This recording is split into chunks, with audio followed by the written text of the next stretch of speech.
ನಮಸ್ತೆ. ಮ್ಯಾನೇಜ್ಮೆಂಟ್ ಭಗವದ್ಗೀತೆ ಯಶಸ್ಸಿಗೆ ಕೃಷ್ಣನ ಸೂತ್ರಗಳು ಬರೆದಿರೋದು ಮಹಾಬೆಲಾಸಿ ತಾಳಭಾವಿ ಸರ್. ಬನ್ನಿ, ಈಗ ಹೇಗೆ ಕಾರ್ಪೊರೇಟ್ ಕನಸುಗಳು ಸ್ಟಾರ್ಟ್ ಆಯ್ತು, ಎಲ್ಲಿ? ಯುದ್ಧ ಭೂಮಿಯಲ್ಲಿ ಅಂತ ತಿಳ್ಕೊಳ್ಳೋಣ. ಯುದ್ಧ ಭೂಮಿಯಲ್ಲಿ ಬಿದ್ದ ಕಾರ್ಪೊರೇಟ್ ಕನಸುಗಳು, ಈ ಪುಸ್ತಕನ ಹೇಗೆ ಬರೆದ್ರು ಅನ್ನೋದ್ರ ಬಗ್ಗೆ ಹೇಳಿದ್ದಾರೆ. ಒಮ್ಮೆ ಪತ್ರಿಕೆಯ ವಿದೇಶ ಪುಟದಲ್ಲಿ ಪ್ರಕಟವಾಗಿದ್ದ ಒಂದು ಸುದ್ದಿ ಗಮನ ಸೆಳೀತು. ಯಾರಿಗೆ? ಸೀತಾಳಭಾವಿ ಸರ್ಗೆ. ಅದರಲ್ಲಿ ಅಮೆರಿಕದ ಮ್ಯಾನೇಜ್ಮೆಂಟ್ ಶಾಲೆಗಳಲ್ಲಿ ಭಗವದ್ಗೀತೆ ಪಾಠ ಮಾಡ್ತಾ ಇದ್ದಾರೆ ಅಂತ ಬರ್ದಿತ್ತು. ಅವಾಗ ಭಗವದ್ಗೀತೆಗೂ ಈ ಫಾರಿನರ್ಸ್ಗೂ ಏನಪ್ಪ ಸಂಬಂಧ ಅಂತ ಮಹಾಬೆಲಾಸಿ ತಾಳಭಾವಿ ಸರ್ಗೆ ಅನ್ನಿಸ್ತು. ಆಗ ಆಶ್ಚರ್ಯ ಅಂತ, ಅವ್ರಿಗೇನ್ ಸಂಬಂಧ ಅಂತ ಆಶ್ಚರ್ಯ ಆಯ್ತು.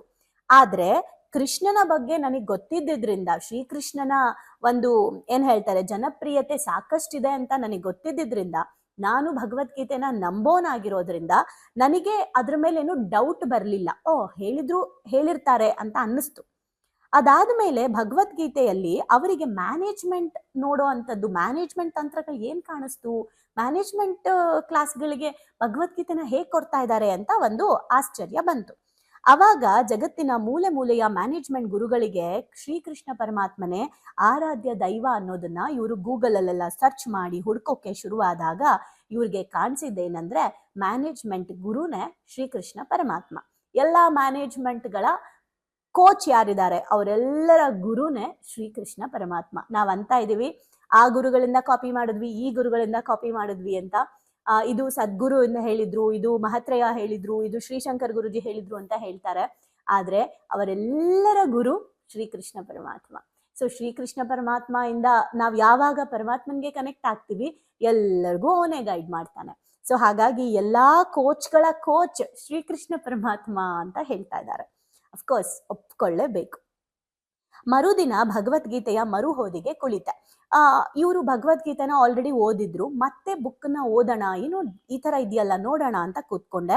ಆದ್ರೆ ಮನಸ್ಸಿನ ಎಲ್ಲಾ ಕವಾಟಗಳನ್ನ ಬಂದ್ ಮಾಡಿ ಒಬ್ಬ ಮ್ಯಾನೇಜ್ಮೆಂಟ್ ವಿದ್ಯಾರ್ಥಿ ತರ ಕೂತ್ಕೊಂಡೆ. ಬರೀ ಅದನ್ನ ಭಗವದ್ಗೀತೆನ ಓದ್ಬೇಕು ಅಥವಾ ಬೇರೆ ಏನೋ ಕಾನ್ಸೆಪ್ಟ್ ಇಂದ ಓದಿದ್ರು ಬದಲು ಮ್ಯಾನೇಜ್ಮೆಂಟ್ ವಿದ್ಯಾರ್ಥಿಯಾಗಿ ಓದೋಕೆ ಕೂತ್ಕೊಂಡೆ. ಅದ್ರಲ್ಲಿರುವಂತಹ ಶ್ಲೋಕಗಳನ್ನ ಮೈದೂಡುತ್ತಾ ಹೋದೆ. ನಿಜಕ್ಕೂ ಅದೊಂದು ನಿರ್ವಹಣಾ ಶಾಸ್ತ್ರದ ಗಣಿ ಅಂತ ಅನ್ಸೋಕೆ ನನಗೆ ಸ್ಟಾರ್ಟ್ ಆಯ್ತು. ಹೌದು, ಇದು ಮ್ಯಾನೇಜ್ಮೆಂಟ್ ಇದೆ ಇದ್ರಲ್ಲಿ ಅಂತ ನನಗೂ ಅನ್ಸಕ್ ಸ್ಟಾರ್ಟ್ ಆಯ್ತು. ಅಲ್ಲಿವರೆಗೂ ಭಗವದ್ಗೀತೆನ ಈ ರೀತಿ ನೋಡಿರ್ಲಿಲ್ಲ. ನಾವು ಕೂಡ ಇಲ್ಲಿವರೆಗೂ ಭಗವದ್ಗೀತೆನ ಈ ರೀತಿ ನೋಡಿರಲ್ಲ. ಈಗ ಇನ್ ಮುಂದೆ ನಮ್ಗೊಂದು ಥಾಟ್ ಬರುತ್ತೆ, ಇನ್ ಮುಂದೆ ಯಾರೆಲ್ಲ ಭಗವದ್ಗೀತೆ ಓದ್ಬೇಕಂತಿದ್ದೀರಾ ನೋಡಿ. ಓಕೆ. ಅಂಡ್ ಅದು ಒಂದೊಮ್ಮೆ ನಮ್ಮ ಆಫೀಸಿನ ಉದ್ಯೋಗಿಗಳೆಲ್ಲ ಒಟ್ಟಿಗೆ ಕೂತು 3 ದಿನ ಪ್ರತಿದಿನ 3 ಅವರ್ ಅಂತ ಹೇಳಿ ಮೈಂಡ್ ಮ್ಯಾನೇಜ್ಮೆಂಟ್ ಕ್ಲಾಸ್ನ ತಗೊಂಡಿದ್ರಂತೆ ಇವರು. ಆವಾಗ ಅದು ನೆನಪಾಗ್ಬಿಟ್ಟು ಇವ್ರು ಬರ್ಕೊಂಡಿದ್ದ ನೋಟ್ಸ್ನೆಲ್ಲ ಹುಡುಕಿ ತೆಗೆದು ಓಪನ್ ಮಾಡಿ ನೋಡಿದ್ರೆ, ಆ ಎಲ್ಲಾ ನೋಟ್ಸ್ಗಳನ್ನ, ಅಂದ್ರೆ ನೋಟ್ಸ್ ಅಲ್ಲಿ ಬರ್ದಿರೋದೆಲ್ಲ ಕಣ್ಣಾಡಿಸಿ ನೋಡಿದ್ರಂತೆ. ಅದ್ರಲ್ಲಿರುವ ಹೆಚ್ಚಿನ ಸಂಗತಿಗಳ ಮೂಲನೇ ಭಗವದ್ಗೀತೆಯಲ್ಲಿ ಇದೆ. ಸೊ ಇವ್ರು ಏನೆಲ್ಲ ಟ್ರೈನಿಂಗ್ ಕೊಡ್ತಿದ್ದಾರೆ ಅದೆಲ್ಲವೂ ಭಗವದ್ಗೀತೆಯಲ್ಲಿದೆ. ಆಗ ಉಂಟಾದ ವಿಸ್ಮಯದ ಫಲವೇ ಮ್ಯಾನೇಜ್ಮೆಂಟ್ ಭಗವದ್ಗೀತೆ. ಅವಾಗ ಬಂದಂತ ಒಂದು ಥಾಟೇ ಈ ಪುಸ್ತಕ ಅಂತ ಹೇಳ್ತಿದ್ದಾರೆ. ವಾಸ್ತವವಾಗಿ ಭಗವದ್ಗೀತೆ ಎಂಬುದು ಕೃಷ್ಣನ ಬದುಕಿನ ಅನುಭವದ ಸಾರ. ಫ್ಯಾಕ್ಟ್ ಏನಂತ ಅಂದ್ರೆ, ಭಗವದ್ಗೀತೆ ಅನ್ನೋದು ಶ್ರೀಕೃಷ್ಣನ ಅನುಭವಗಳ ಒಂದು ಸಾರ ಅದರಲ್ಲಿ ಇದೆ. ಆದ್ರೆ ಕೃಷ್ಣ ಅಷ್ಟು ಪರಿಣಾಮಕಾರಿಯಾಗಿ ಉಪದೇಶ ಮಾಡಲು ಅವನಿಗಿದ್ದ ದೈವತ್ವವಷ್ಟೇ ಕಾರಣ ಅಲ್ಲ. ಶ್ರೀಕೃಷ್ಣ ಪರಮಾತ್ಮ ಭಗವದ್ಗೀತೆಯನ್ನು ಅಷ್ಟು ಚೆನ್ನಾಗಿ ಉಪದೇಶ ಮಾಡಿದ್ರಲ್ಲ, ಅದಕ್ಕೆ ಅವರು ದೇವ್ರು ಅದಕ್ಕೆ ಅದನ್ನ ಮಾಡಿದ್ರು ಅನ್ನೋದು ಮಾತ್ರ ಅಲ್ಲ, ಶ್ರೀಕೃಷ್ಣ ಪರಮಾತ್ಮನ ಬದುಕಿನಲ್ಲಿ ಅನುಭವಿಸಿದ ಕಷ್ಟಗಳು, ನೋವುಗಳು, ಅದರಿಂದ ಕಲಿತ ಪಾಠಗಳು ಕೂಡ ಆ ಒಂದು ಪಾಠನ ಉಪದೇಶವನ್ನ ಅಷ್ಟು ಚೆನ್ನಾಗಿ ಪ್ರೆಸೆಂಟ್ ಮಾಡೋಕೆ ಸಾಧ್ಯ ಆಗಿದ್ದು. ದೈವತ್ವವಿದೆ ಅದಕ್ಕೆ ಅವರು ಇದನ್ನೆಲ್ಲ ಹೇಳಿದ್ರು ಅಲ್ಲ, ಅವರಲ್ಲೂ ಅನುಭವಗಳಾಗಿದೆ, ಕಷ್ಟ ಅನುಭವಿಸಿದ್ರು, ಅದಕ್ಕೆ ಶ್ರೀಕೃಷ್ಣ ಪರಮಾತ್ಮ ಅಷ್ಟು ಚೆನ್ನಾಗಿ ಉಪದೇಶ ಮಾಡಿದ್ದಾರೆ. ಆದ್ರೆ ಶ್ರೀಕೃಷ್ಣ ಪರಮಾತ್ಮ ಎಷ್ಟು ಸೆನ್ಸಿಟಿವ್ ವ್ಯಕ್ತಿ ಅಂತ ಅಂದ್ರೆ, ಯಾವುದು ಬೇಕು ಯಾವುದು ಬೇಡ, ಅವ್ರು ಎಷ್ಟು ಕಷ್ಟಪಟ್ಟಿದ್ರು, ನಾನು ಎಷ್ಟು ಕಷ್ಟಪಟ್ಟೆ. ನಾವೆಲ್ಲ ಏನ್ ಮಾಡ್ತೀವಿ, ನಮ್ಮ ಜೀವನದಲ್ಲಿ ಏನಾದ್ರೂ ನಾವು ಸಾಧನೆ ಮಾಡ್ಬಿಟ್ರೆ, ನಾನು ಎಷ್ಟು ಕಷ್ಟಪಟ್ಟೆ ಗೊತ್ತಾ, ನಾನು ಹಂಗ್ ಮಾಡ್ದೆ ಗೊತ್ತಾ, ನಾನು ಹಿಂಗ್ ಮಾಡ್ದೆ ಗೊತ್ತಾ, ಎಷ್ಟು ಕಷ್ಟಪಟ್ಟು ಮೇಲ್ ಬಂದೆ ಗೊತ್ತಾ, ಆ ಟೈಮಲ್ಲಿ ನೀವು ನನ್ನ ನೋಡ್ಬೇಕಿತ್ತು, ಆ ಟೈಮಲ್ಲಿ ನೀವು ಇರ್ಬೇಕಿತ್ತು, ಈ ತರ ಏನೇನೋ ಹೇಳ್ತೀವಿ ಅಲ್ಲ. ಆದ್ರೆ ಕೃಷ್ಣ ಪರಮಾತ್ಮ ಎಲ್ಲೂ ಅವನ ಕಷ್ಟಗಳನ್ನ ಹೇಳ್ಕೊಳ್ದೆ ಅದನ್ನೆಲ್ಲ ಬಟ್ಟಿ ಇಳಿಸಿ ಇನ್ನೊಬ್ಬರ ಜೀವನಕ್ಕೆ ಯಾವ ಉಪದೇಶವನ್ನ ಕೊಡಬೇಕು, ನನ್ನ ಯಾವ ಸ್ವ ಅನುಭವಗಳನ್ನ ಯಾವ ರೀತಿ ಅರ್ಥ ಮಾಡಿಸ್ಬೇಕು, ನೋವು ಕಷ್ಟದಲ್ಲಿ ಅರ್ಥ ಮಾಡಿಸ್ಬೇಕಾ, ನಾನದ್ರಿಂದ ಏನು ಕಲಿತೆ, ನಾನೇನು ಪಾಠ ಕಲಿತೆ, ನಾನೇನು ತಪ್ಪು ಮಾಡಿದೆ, ಹುಷಾರಾಗಿರಿ ಅನ್ನೋ ಎಚ್ಚರಿಕೆನ ಕೊಡಬೇಕಾ ಅನ್ನೋದನ್ನ ಯೋಚನೆ ಮಾಡಿ ಶ್ರೀಕೃಷ್ಣ ಪರಮಾತ್ಮ ಏನು ಹೇಳಬೇಕು ಏನು ಹೇಳಬಾರ್ದು ಅನ್ನೋದನ್ನ ಕರೆಕ್ಟಾಗಿ ಅರ್ಥ ಮಾಡಿಕೊಂಡು ಅಲ್ಲಿಂದ ಅವರು ಏನು ಉಪದೇಶವನ್ನ ಕೊಟ್ಟಿದ್ದಾರೆ. ಬಟ್ಟಿ ಇಳಿಸಿ ಯಾವ ದುಷ್ಟಾಂತವನ್ನು ಹೇಳದೆ ತಾತ್ವಿಕವಾಗಿ ತಾನು ಹೇಳಬೇಕಾಗಿದ್ದನ್ನೆಲ್ಲ ಭಗವದ್ಗೀತೆಯಲ್ಲಿ ಹೇಳ್ಬಿಟ್ರು. ಆದ್ದರಿಂದ ಭಗವದ್ಗೀತೆಯಲ್ಲಿ ಮ್ಯಾನೇಜ್ಮೆಂಟ್ ತಂತ್ರಗಳ ಅಭ್ಯಾಸ ಮಾಡುವುದು ಎಂದರೆ ನಿಜವಾಗಿ ಅದು ಕೃಷ್ಣನ ಬದುಕಿನಲ್ಲಿ ಕಾರ್ಪೊರೇಟ್ ಜಾಣ್ಮೆಯನ್ನ ಅಭ್ಯಾಸ ಮಾಡುವುದಾಗಿದೆ. ಕೃಷ್ಣನ ಬದುಕನ್ನ ಭಗವದ್ಗೀತೆಯನ್ನು ಪ್ರತ್ಯೇಕವಾಗಿರಿಸಿ ಯಾವುದಾದರೂ ಒಂದು ಅಭ್ಯಾಸ ಮಾಡುವುದು ಬಹಳ ಕಷ್ಟ. ಭಗವದ್ಗೀತೆನೇ ಬೇರೆ ಕೃಷ್ಣನೇ ಬೇರೆ ಅಂತ ನೋಡಕ್ಕಾಗಲ್ಲ. ಕೃಷ್ಣ ಇದ್ದಲ್ಲಿ ಭಗವದ್ಗೀತೆ ಇರಬೇಕು, ಭಗವದ್ಗೀತೆ ಇದ್ದಲ್ಲಿ ಕೃಷ್ಣ ಇರಬೇಕು.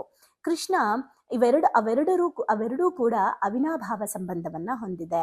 ಆದ್ದರಿಂದ ಈ ಪುಸ್ತಕದಲ್ಲಿ ಇದರ ಉದ್ದೇಶ ಭಗವದ್ಗೀತೆಯಲ್ಲಿರುವ ಮ್ಯಾನೇಜ್ಮೆಂಟ್ ತಂತ್ರಗಳನ್ನು ಹೇಳುವುದೇ ಆಗಿದ್ದರೂ ಅಲ್ಲಲ್ಲಿ ಅಗತ್ಯ ಬಿದ್ದಲ್ಲಿ ಕೃಷ್ಣನ ಬದುಕಿನ ಸಂದೇಶಗಳನ್ನು ಹೇರಳವಾಗಿ ಬಳಸಿಕೊಳ್ಳಲಾಗಿದೆ. ಆದರೆ ಕೃಷ್ಣನ ಬದುಕನ್ನು ಪೂರ್ತಿಯಾಗಿ ವಿಮರ್ಶಿಸುವ ಸಾಹಸಕ್ಕೆ ನಾನು ಕೈ ಹಾಕಿಲ್ಲ ಅಂತ ಸೀತಾಳ ಭಾವಿ ಸರ್ ಹೇಳ್ತಿದ್ದಾರೆ. ನಾನು ಕೈ ಹಾಕಿಲ್ಲ, ಅದಕ್ಕೆ ನಾನು ಸಮರ್ಥನೂ ಅಲ್ಲ. ಭಗವದ್ಗೀತೆಗೆ ಆಧ್ಯಾತ್ಮಿಕವಾಗಿ ಬಹಳ ಉನ್ನತ ಸ್ಥಾನವಿದೆ. ಅದನ್ನು ಯಾವಾಗಲೂ ಎಲ್ಲ ಕಡೆಯಲ್ಲೂ ಬದುಕಿನ ಪಾಠ ಎಂಬಂತೆ ನೋಡಲಾಗುತ್ತದೆ. ಆದರೆ ಇಲ್ಲಿ ಅದನ್ನು ಮ್ಯಾನೇಜ್ಮೆಂಟ್ ಕ್ಷೇತ್ರಕ್ಕೆ ಸೀಮಿತಗೊಳಿಸಿದ್ದರ ಹಿಂದೆ ಭಗವದ್ಗೀತೆ ಎಂದರೆ ಇಷ್ಟೇ ಎಂದು ಹೇಳುವ ಪ್ರಯತ್ನವಿಲ್ಲ. ಎಲ್ಲ ಕ್ಷೇತ್ರಗಳಿಗೂ ಅವುಗಳ ಪಾತ್ರಕ್ಕೆ ತಕ್ಕಂತೆ ಹೊಂದಿಕೊಳ್ಳುವ ಗುಣ ಭಗವದ್ಗೀತೆಯಲ್ಲಿದೆ. ಮ್ಯಾನೇಜ್ಮೆಂಟ್ ಕ್ಷೇತ್ರಕ್ಕೆ ಬೇಕಾದ ಜಾಣ್ಮೆಗಳು ಏನಿವೆ ಎಂಬ ಹುಡುಕುವ ಪ್ರಯತ್ನವಷ್ಟೇ ಇಲ್ಲಿ ಮಾಡಲಾಗಿದೆ. ನನಗೆ ತೋಚಿದ್ದಕ್ಕಿಂತಲೂ ಹೆಚ್ಚಿನ ಮ್ಯಾನೇಜ್ಮೆಂಟ್ ತಂತ್ರಗಳು ಇದರಲ್ಲಿವೆ ಎಂಬುದನ್ನ ಕೂಡ ನಾನು ಬಲ್ಲೆ ಎಂಬುದು ವಿನಮ್ರವಾಗಿ ಇಲ್ಲಿ ಹೇಳಲೇಬೇಕು. ಹಾಗೆ ನೋಡಿದ್ರೆ ರಾಮಾಯಣ ಹಾಗೂ ಮಹಾಭಾರತದ ಗ್ರಂಥಗಳೂ ಕೂಡ ಅದ್ಭುತ ಮ್ಯಾನೇಜ್ಮೆಂಟ್ ಪಾಠಗಳೇ. ಅವುಗಳನ್ನು ಆಧುನಿಕ ಕಾರ್ಪೊರೇಟ್ ಜಗತ್ತಿಗೆ ನಿರ್ವಹಣೆಯಲ್ಲಿ ಹೇಗೆ ಬಳಸಿಕೊಳ್ಳಬಹುದು ಎಂಬುದನ್ನು ಇಡಿಯಾಗಿ ವಿಮರ್ಶಿಸುವ ಕೆಲಸ ಕನ್ನಡದಲ್ಲಿ ಇವತ್ತರೆಗೂ ಆಗಿಲ್ಲ. ರಾಮಾಯಣ ಹಾಗೂ ಮಹಾಭಾರತಗಳನ್ನು ಚೆನ್ನಾಗಿ ಓದಿಕೊಂಡ ಮತ್ತು ಅದೇ ಕಾಲಕ್ಕೆ ಕಾರ್ಪೊರೇಟ್ ಲೋಕದ ಸೂಕ್ಷ್ಮಗಳನ್ನು ಚೆನ್ನಾಗಿ ಬಲ್ಲ ಉಭಯವಾಸಿಗಳು ಈ ಕೆಲಸ ಮಾಡುವುದು ವಾಸಿ. ಸೊ ಯಾರಾದ್ರೂ ಇದೇ ತರ ರಾಮಾಯಣ ಮತ್ತೆ ಮಹಾಭಾರತ ಕೂಡ ಲೈಫ್ಗೆ ಎಷ್ಟು ಇಂಪಾರ್ಟೆಂಟ್ ಅಂತ ಯಾರಾದ್ರೂ ಬರೀರಿ ಬೇಕಿದ್ರೆ ಅಂತ ಇವರು ಹೇಳ್ತಾ ಇದ್ದಾರೆ. ಸೊ ಇದು ಓದ್ತಾ ಇದ್ರೆ ಗೂಸ್ ಬಂಪ್ಸ್ ಬರ್ತಾ ಇದೆ. ಅಂದ್ರೆ ಕೂದಲು ಎದ್ ನಿಂತ್ಕೊಳ್ಳುತ್ತೆ ಅಂತೀವಲ್ಲ, ಹಂಗೆ ಕೈಯಲ್ಲೆಲ್ಲ ಭಗವದ್ಗೀತೆ ಕೃಷ್ಣ ಅನ್ನೋ ವರ್ಡ್ ಕೇಳಿದ್ರೇನೆ ಆ ವೈಬ್ರೇಷನ್ಸ್ ಅನ್ನಿಸ್ತಾ ಇದೆ.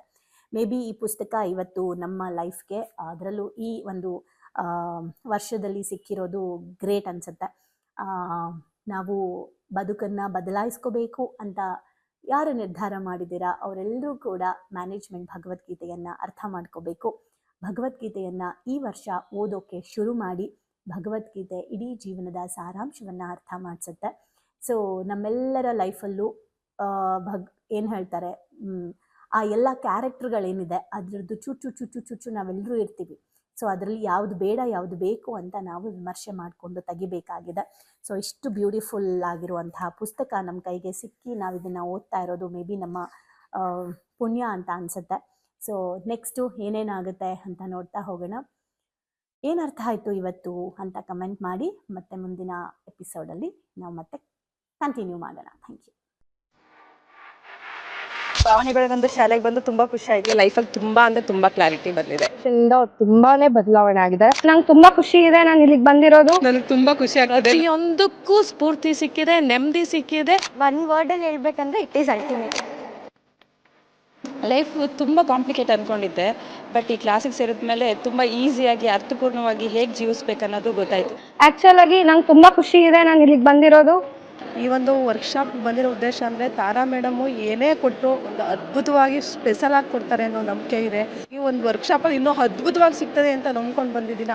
ಖಂಡಿತ ಆಗುತ್ತೆ. ಡೈಲಿ ಹೊಸ ಹೊಸ ಟಾಪಿಕ್ ನಾವು ಡೈಲಿ ವೇಟ್ ಮಾಡ್ತಾ ಇರ್ತೀವಿ, ಇವತ್ತೇನು ಹೇಳ್ಕೊಡ್ತಾರೆ, ನಾಳೆ ಏನು ಹೇಳ್ಕೊಡ್ತಾರೆ ಅಂತೇಳಿ. ನಾನು ಎಲ್ಲರಿಗೂ ಹೇಳೋದಷ್ಟೇ, ಅವ್ರು ಕೊಡೋ ಎಲ್ಲ ಟಾಸ್ಕ್ನು ಚೆನ್ನಾಗಿ ಫಾಲೋ ಅಪ್ ಮಾಡಿದರೆ ನಿಮ್ಮ ಜೀವನ ಇನ್ನೂ ತುಂಬ ಚೆನ್ನಾಗಿರುತ್ತೆ. ಎಜುಕೇಶನ್ ಬಂದ್ಮೇಲೆ ನನ್ನ ಲೈಫ್ ಸೇವ್ ಆಯ್ತು ಅಂತಾನೆ ಹೇಳ್ಬೋದು. ಸೊ ಬಹಳನೇ ಖುಷಿ ಇದೆ. ನಮ್ಮನ್ನ ನಾವು ಟ್ರಾನ್ಸ್ಫಾರ್ಮ್ ಮಾಡ್ಕೊಂಡು ಈ ಹ್ಯಾಬಿಟ್ಸ್ ಎಲ್ಲ ನಾವು ಇನ್ಸ್ಟಾಲ್ ಮಾಡ್ಕೊಂಡ್ರೆ ನಮ್ಮ ಲೈಫ್ ಖಂಡಿತವಾಗ್ಲೂ ಸಕ್ಸಸ್ಫುಲ್ ಆಗುತ್ತೆ ಅಂತ ಅಂದ್ಬಿಟ್ಟು. ಸೊ ನಿಮ್ಮ ಲೈಫ್ ಚೇಂಜಿಂಗ್ ಟ್ರಾನ್ಸ್ಫಾರ್ಮೇಶನ್ ಅಂತ ಅಂದ್ರೆ ಇದಕ್ಕೆ emo gym is the most and main ಕಾರಣ ಅಂತಾನೆ ಹೇಳ್ತೀನಿ. ಎಕ್ಸ್ಪ್ರೆಸ್ ಮಾಡ್ಬೇಕಂದ್ರೆ ಒಂದು ವರ್ಡ್ ಅದು ಭಾಳ ಚಿಕ್ಕದಾಗತ್ತೆ. ಅದು ಏನಂತಂದ್ರೆ ಥ್ಯಾಂಕ್ ಯು ಅನ್ನೋಂಥ ವರ್ಡ್ ಮಾತ್ರ ನಾನು ಎಕ್ಸ್ಪ್ರೆಸ್ ಮಾಡ್ಬೋದು. ಒಂದೊಂದು ಸ್ಟೆಪ್ಪಲ್ಲೂ ನಾವು ಚೇಂಜ್ ಆಗ್ತಿದ್ದೀನಿ, ನಾನು ಚೇಂಜ್ ಆಗ್ತಿದ್ದೀನಿ ಅನ್ನೋದು ತುಂಬ ನನಗೆ ಅಳವಡಿಕೆ ಆಗ್ತಿದೆ. ಮತ್ತೆ ಎಲ್ಲಾ ಸ್ಕೂಲು ಕಾಲೇಜ್ಗಳಲ್ಲೂ ಇದೊಂದು ಸಬ್ಜೆಕ್ಟ್ ಅಂತ ಇಡಬೇಕು ಮಕ್ಕಳಿಗೆ. ಎಲ್ರಿಗೂ ಯೂಸ್ ಆಗುವಂಥ ಕ್ಲಾಸ್ ಇದು, ಯೂನಿಕ್ ಆಗಿದೆ. ಇಮೋಜಿಮ್ ಟೀಮ್ಗೆ ಥ್ಯಾಂಕ್ ಯು. ಎಲ್ಲ ನಡೆಸ್ತಾ ಇರುವಂಥ ತಾರಾ ಮೇಡಮ್ಗೆ, ಸಂದೇಶ್ ಸರ್ಗೆ, ಜೊತೆಗೆ ಎಮೋಜಿನ್ ಟೀಮ್ಗೆ thank you so much. So ಯಾರ್ಯಾರೆಲ್ಲ ಸೇರ್ಕೊಂಡಿಲ್ಲ ದಯವಿಟ್ಟು ಸೇರ್ಕೊಳ್ಳಿ. So it is very utilising. Life long ಯಾರಿಗಾದ್ರೂ ಚಿರಋಣಿಯಾಗಿರ್ತೀವಿ ಅಂದ್ರೆ ಅದು ಸಂದೇಶನ ಮತ್ತೆ ತಾರಾ ಮ್ಯಾಮ್. ಸೊ ಬನ್ನಿ ಪಾವನಿಗಳಿಗೊಂದು ಶಾಲೆನ ಎಂಟರ್ ಆಗಿ ಅದನ್ನ ಫೀಲ್ ಮಾಡಿ. ಅಂದ್ರೆ ರಿಕ್ವೆಸ್ಟ್ ಮಾಡ್ಕೊಂತಿದ್ದೀನಿ ನಿಮಗೆ, ಇದರಿಂದ ಲಾಸ್ ಆಗೋದಂತೂ ಏನೂ ಇಲ್ಲ, ಬಟ್ ಲೈಫಲ್ಲಿ ತುಂಬಾನೇ ಪಡ್ಕೊಂತೀನಿ ನಾನು. ಅದಕ್ಕೆ ನಾನು ಶೋರ್ ಗ್ಯಾರಂಟಿ ಕೊಡ್ತೀನಿ ನಾನು. ಎಲ್ಲೋ thank you to Tara ma'am and Sandesh sir. Thank you to whole my ಎಮೋಜಿಮ್. Thank you.